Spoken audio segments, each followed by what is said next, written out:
เชิงอิง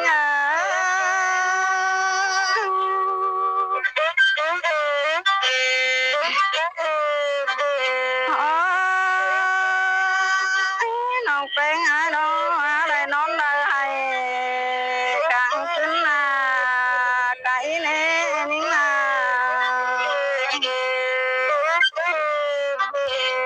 น้องแป้งน้อพันไปเชื่อกบจู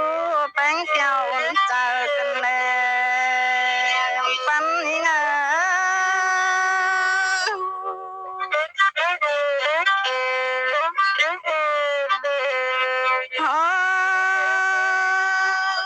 ไอ้หากเอ้ยเมื่อเป็ดเจ้าโลกให้นา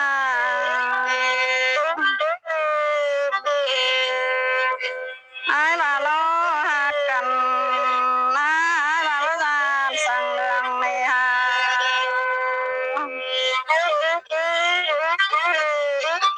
สั่งกันน้อไอ้บาประจานสั่งเศร้าเนปันนี่ไง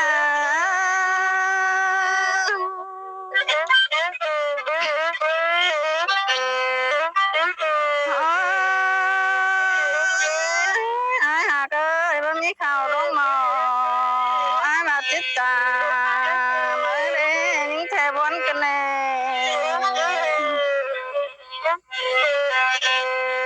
บ่มีป่าลงน้องน้องนาไอ้มาติดยำให้แน่ปันนี่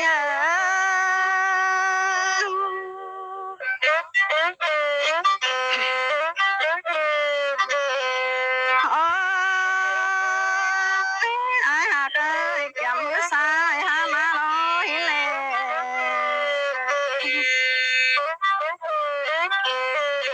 ตัวหากเอ้ยนี่เตือเก็บมือขวา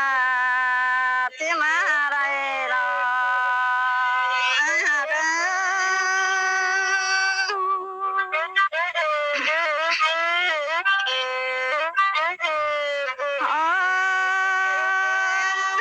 ที่หากเอ้ยอาจจะว่าเรือน้องความบานหน่อยเถือกกันแน่นิ่งแทบวนกันแน่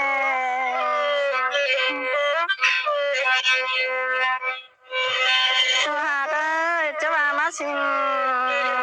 เสียน้องปานเอือดห้อยตากันแน่หา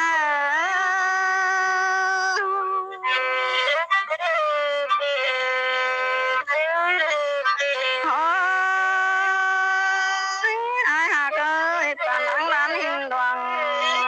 น้อมาร้านตับมือนิ่งแน่เสียกันแน่หา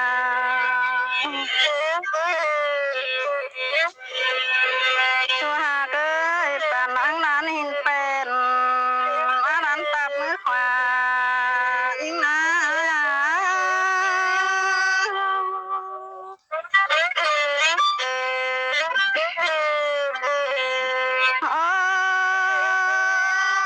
ที่หากเอ้ยตาเปิ้นอิงตาไฟขวานิ้วก้อยกันแน่อ้ายเอ้ยยิงแทบวนกันแน่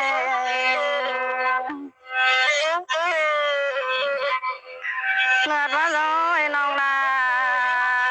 เจ็บนะหมกนา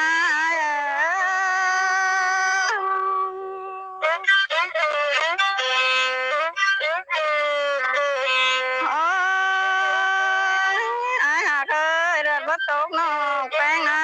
เจ็บนะเจอมือนี้ยิงนา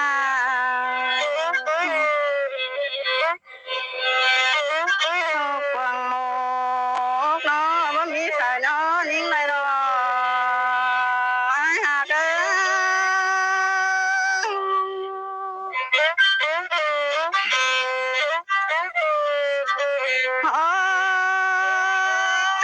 ที่หากน้องเอ้ยตกฟังใจ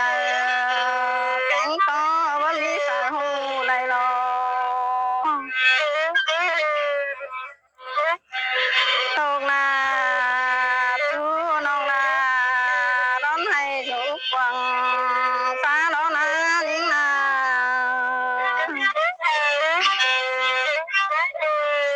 ตัวหากน้องเอ้ยก้นเสืองอิง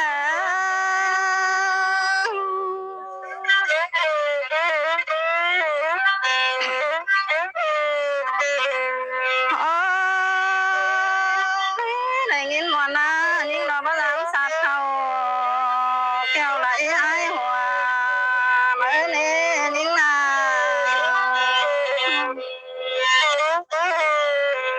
ได้ยินหัวเอ้ยบ่ถามเฟื่อก็ให้เดียวปันนี้เอ้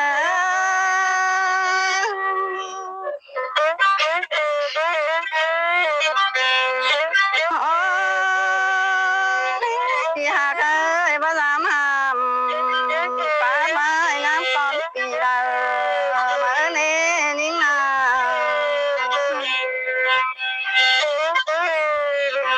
สิงกลมยิงล้อบ่เสิร์แปะสังปีเจ้าเดียวโล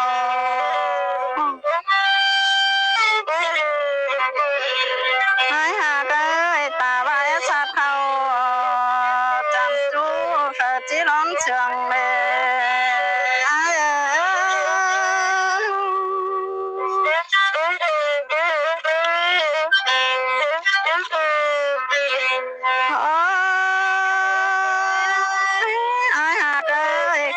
เป็นปลาอ้อมน้อยน้องลาลูกแก้มหาปลาดอนิ่งนา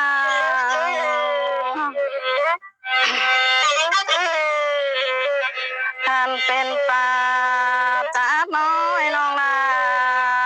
ความแก้มบางดอนิ่งนา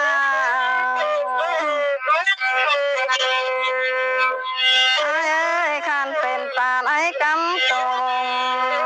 ความบางแข่งตอนรอปันนี้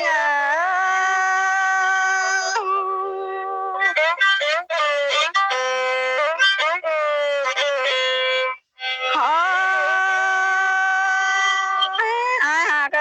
เลยคนยิ่งมาได้สิ่งออกมาเจอโคกันเลย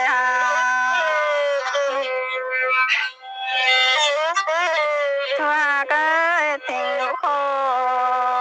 จอมหายปานไก่สั่ง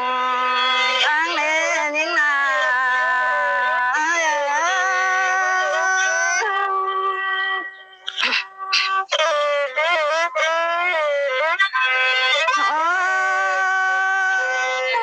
หาก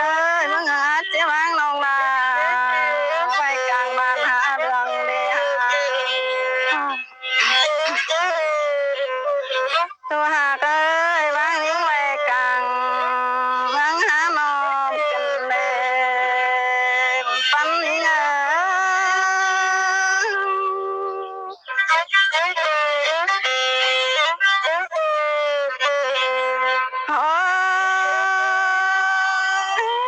ากเป็นชื่อตอบเป็นลูมาเลยส่งเฮานา